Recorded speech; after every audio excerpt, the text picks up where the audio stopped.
Top quality और consistent performance के लिए सिर्फ सिल्वर पंप्स। टॉप क्वालिटी और कंसिस्टेंट परफॉर्मेंस के लिए सिर्फ सिल्वर पंप्स, नाम याद रखना। हाँ, मैं इसीलिए आया हूँ।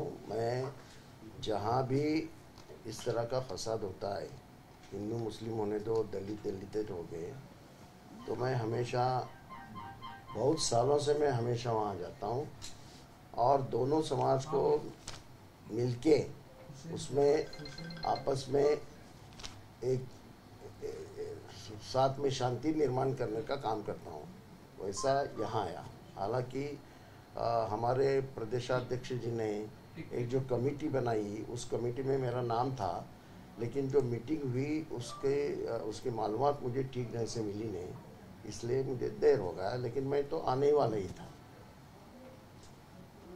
अभी प्रथम दृष्टया आपने क्या महसूस किया कि क्यों हुए सारे दंगे? ऐसा है कि मैं अभी कोई एरिया में गया नहीं। मैं कल आने के बाद बहुत सारे हमारे लोगों से मिला, खाली कांग्रेस के लोगों से मिला ऐसा नहीं, यहाँ के सामाजिक काम करने वाले बहुत सारे हमारे, मैं यहाँ बहुत दिन से काम किया हूँ, तो मेरे बहुत सारे दोस्त हैं, वकील हैं, सामाजिक काम करने वाले हैं, पत्रकार हैं।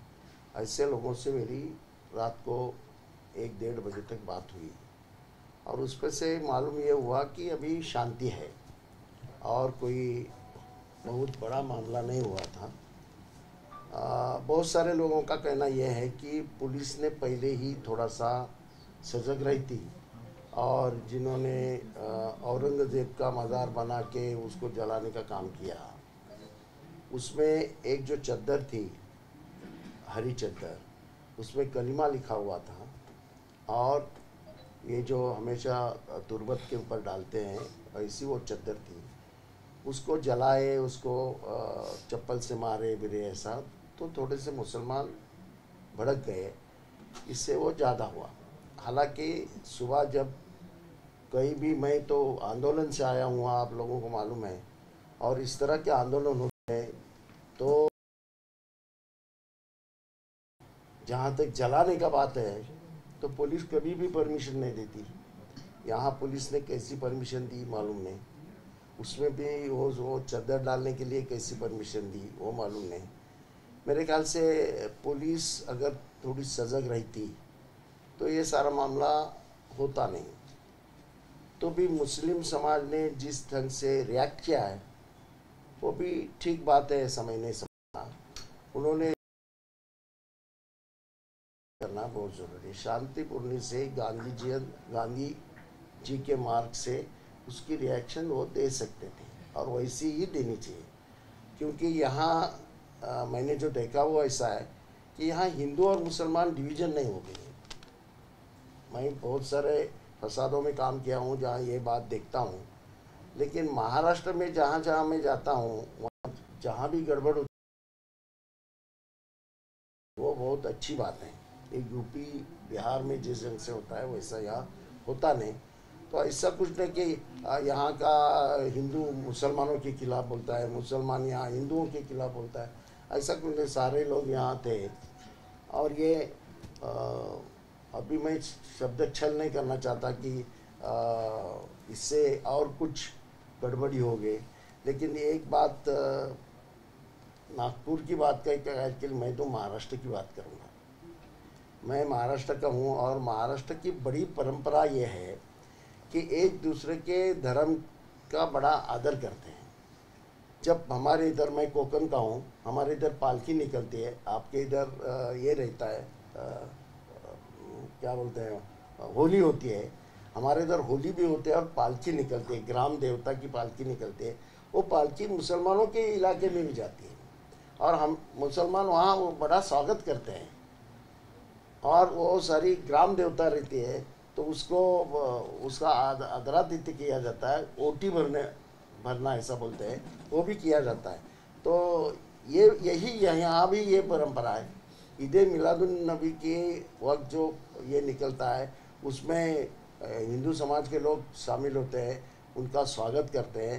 रामनवमी के वक्त जब जुलूस निकलता है तो मुसलमान उसमें शामिल होते हैं।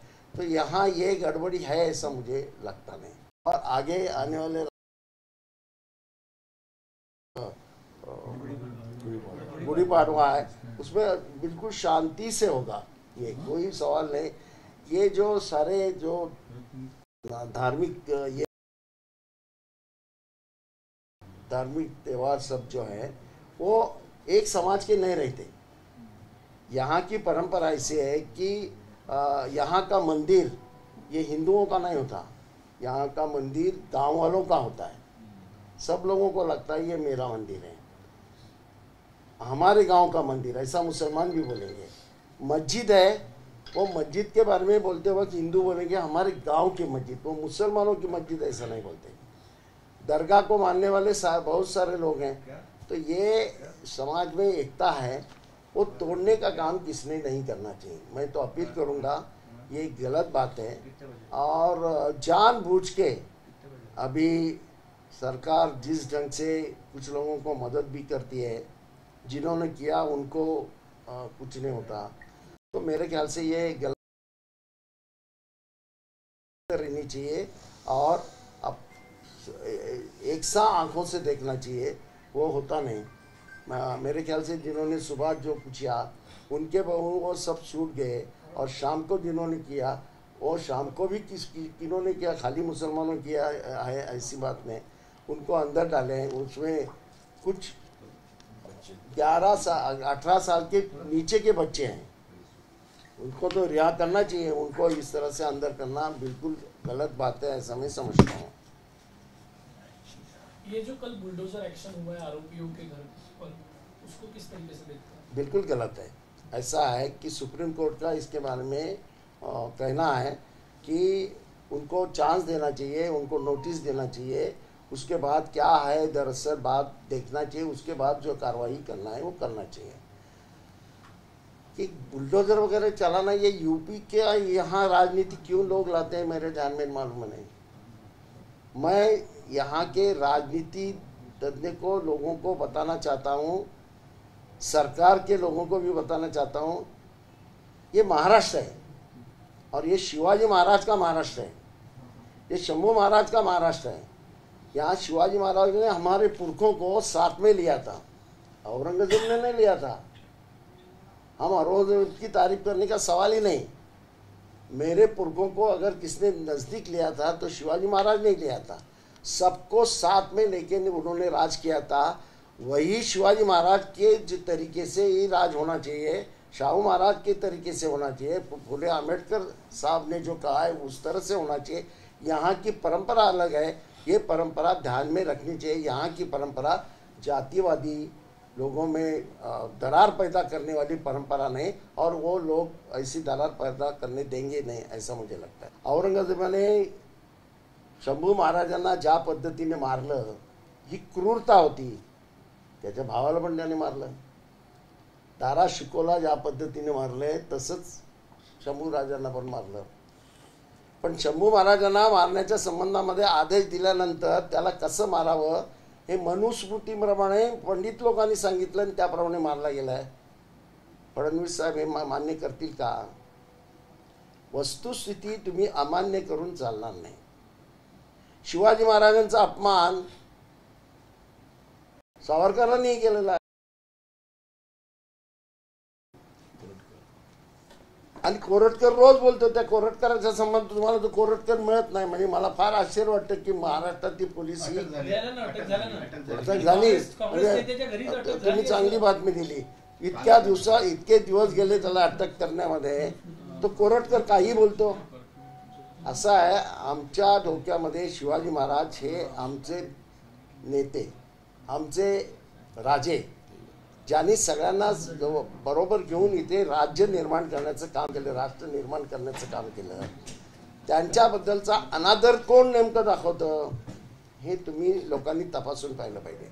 मुस्लिम महाराष्ट्रातला मुसलमान त्यांच्याबद्दल अनादर दाखवण्याचा प्रश्नच येत नाही, कारण आमच्या पूर्वजांना त्यांनी बरोबर घेतलेलं आहे, त्यांनी अनादर दाखवूच कसा। कोरटकरांना काल अटक करण्यात आली आहे। कोरटकरांना जी अटक करण्यात आली आहे ती काँग्रेस नेत्याच्या तेलंगणाच्या घरी अटक करण्यात आली। काँग्रेस नेत्यांचा सहभाग असल्याचा आरोप आता भाजपचे नेते करत आहेत। कोरटकरांना वाचवलं. तेलंगणातील काँग्रेसच्या नेत्याच्या घरी कोरटकर यांना अटक झाली, त्यामुळे हा आरोप तो कोण नेता आहे मला माहिती नाही, त्याला माहिती नसेल कोरटकर कोण आहे, काय बोलतो काय नाही, काही त्याला माहिती नसेल. तो गेला असेल मित्राचे, मला माहिती नाही तो काँग्रेसचा नेता होता की RSSचा होता. अजूनपर्यंत त्याला संबंध बाहेर राहण्यासाठी मदत कुणी कुणी केली ती सगळी त्याची चौकशी करा. एकच नाव कसं देता. तुम्ही नागपुरात आला आहात, मराठीत सांगा. जी घटना घडली आहे त्याचा तुम्ही आढावा घ्यायला आला मराठीत? नाही, असं आहे की आमच्या प्रदेशाध्यक्षांनी एक कमिटी केली या संबंधातला आढावा घेण्यासंबंधात. त्याच्यात माझं नाव होतं, पण दुर्दैवानं त्या कमिटीची मीटिंग जी झाली त्याची मला नीट माहिती मिळाली नाही. आणि जिथे जिथे अशा रीतीचे हिंदू मुस्लिम किंवा दलित तर दंगे होतात, तुम्हा सगळ्यांना माहिती आहे की मी नेहमीच तिथे जातो आणि शांतता निर्माण करण्यासाठी काम करतो. आणि जेव्हा माझ्या लक्षात आलं, मी जेव्हा PCCला फोन केला की ती मीटिंग कधी होणार आहे, तर मला आज आहे ती मीटिंग, तुम्ही गेलात कसे नाही. तर मग मी चौकशी केली, तो माझा फोन लागला नाही असं सांगितलं गेलं. म्हणून मी म्हटलं ठीक आहे, मी जाणारच होतो, मी जाईन. आणि म्हणून मी आलेलो आहे. मी रात्री इथे सर्व समाजातल्या कार्यकर्त्यांशी बोललो. त्याच्यात फक्त काँग्रेसवाले होते असं नाही, सामाजिक काम करणारे इथे. आणि मी इथे बऱ्याच वेळा काम केलेलं आहे. मी इथे अटकही झालेलो आहे काही प्रश्नांच्या संबंधात बोलताना. त्यामुळं माझे इथे आमचे कार्यकर्ते बरेच आहेत, मित्र माझी मंडळी, ती सामाजिक संघटनेतलेही कार्यकर्ते होते आणि तेही आता माझ्याबरोबर असणार आहेत. तर त्या सगळ्यांचं जे बोलणं होतं की आता शांतता निर्माण झालेली आहे आणि अतिशय चांगली गोष्ट आहे. फार हा दंगा ज्यांना पसरवायचा होता तो पसरला गेला नाही, ही फार चांगली गोष्ट आहे असं मी समजतो. सगळं नागपूर काय असं पेटलंय अशी काय स्थिती झाली नाही. विशिष्ट भागामध्ये थोडी गडबड झाली, ती सुद्धा लवकरच मिटली. इथे पोलिसांनी सकाळी जे काय गडबड झाली, खरं म्हणजे त्याच्यावर जी चादर टाकली होती ती ऑब्जेक्शनेबल आहे. असा माझ्यासारखा सेक्युलर माणूस सुद्धा, मला सुद्धा वाईट वाटलं की हे बरोबर नाही. श्रीरामचंद्राच्या संबंधामध्ये कुणी जर चुकीचं बोललं तर मला नाही आवडत. हा या देशाची एक परंपरा आहे. ती चादर टाकली गेली, त्याला आग लावली गेली, त्याच्यावर चपला मारल्या गेल्या.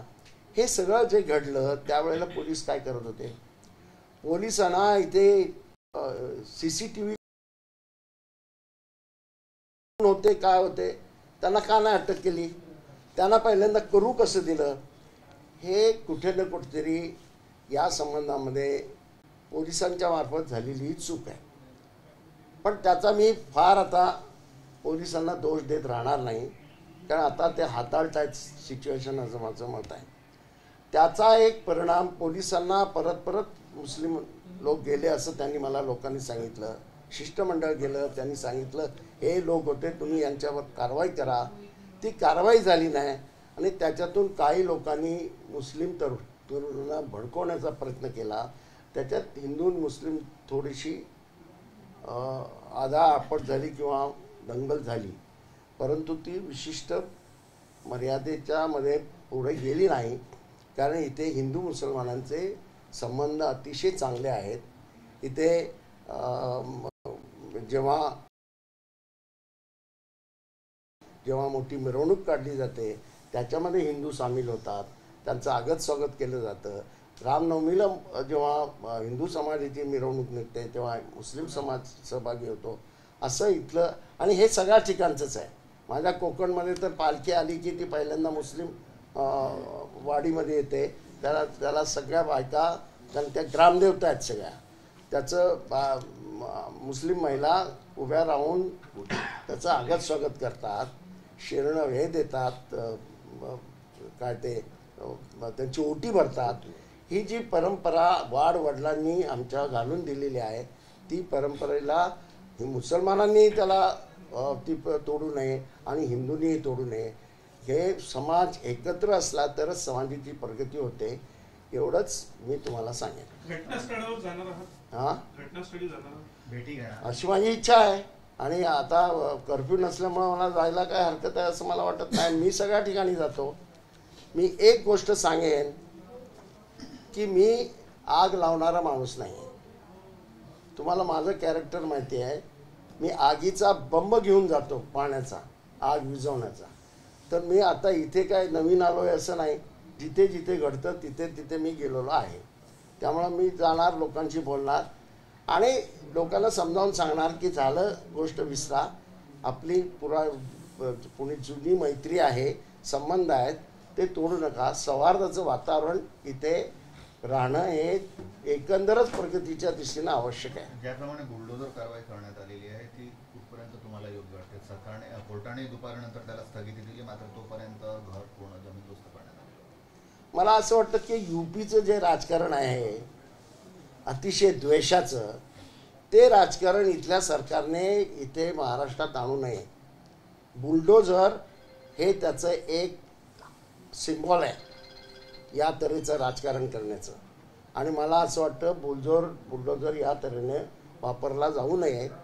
अनऑथराईज असेल तर त्या संबंधामध्ये कारवाई करावी, पण सुप्रीम कोर्टाने त्या संबंधामध्ये नोटीस द्या, अमुक करा तमुक करा सांगितलेलं आहे, त्याप्रमाणे कारवाई करावी. पण मग ती विशिष्ट समाजातल्या विशिष्ट लोकांच्या पुरती मर्यादित असू नये. मुंबईमध्ये तुमच्या माहितीसाठी सांगतो, किमान 20% तिथे झोपड्या आणि बिल्डिंगी हे अनऑथराईज आहेत. तुम्ही बुलडोझर लावणार का तिथे? नाही लावता येणार. असं आहे, लोकांचं राहण्यासाठी लोक करतात, वाढवतात. आणि सरकारच जर कायदा हातात घेत असेल तर सर्वसामान्य माणूस घेतो, गॅलरी वाढवतो. सरकारने पहिल्यांदा कायद्याने वागण्याचं ठरवलं पाहिजे, म्हणजे जनता आपोआपच वागते. सर, वाल्मिक कराड असो किंवा खोके असो, बीडमध्ये त्यांना VIP ट्रीटमेंट मिळते, काय सांगाल? नेत्यांचे सहभाग असल्यामुळे किंवा नेत्यांचा आशीर्वाद असल्यामुळे त्यांना पोलिसांकडून VIP ट्रीटमेंट मिळते, काय वाटतं तुम्हाला? VIP ट्रीटमेंट मिळते मला माहिती नाही, पण तुम्ही सांगताय म्हणजे ते फार गंभीर आहे. म्हणजे आत्ताचं सरकार हे दोषी लोकांना, क्रिमिनल लोकांना, गुन्हेगारी लोकांना या तऱ्हेने जाजमं त्यांच्यासाठी अंतरत असेल तर हे भयानक आहे. हे तुम्ही सांगितलेली माहिती फारच गंभीर आहे. परभणीचा विषय घ्या ना. परभणीमध्ये याला सूर्यवंशीला मारला गेला, पोलीस मारतात, पोलीस चौकीमध्ये त्याला मारलं. म्हणजे इथे लॉ अँड ऑर्डर हा प्रकार आहे की नाही? भयंकरच आहे. मला ती घटना ऐकून भयंकर वाटलं. मी तिथेही जाणार आहे की ह्या काय प्रकार आहे की तुम्ही या तऱ्हेनं एका मुलाला पोलीसच मारतात. म्हणजे पोलीसच कायदा हातात घेतात, पोलीसच गुन्हेगारी करतात आणि त्या संबंधामध्ये विशेष काय होत नाही, हे अतिशय गंभीर बाब आहे.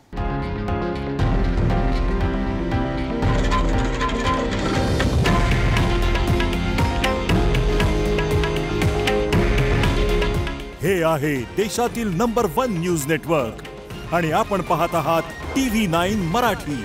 काळजी तुमची, हित महाराष्ट्राचं.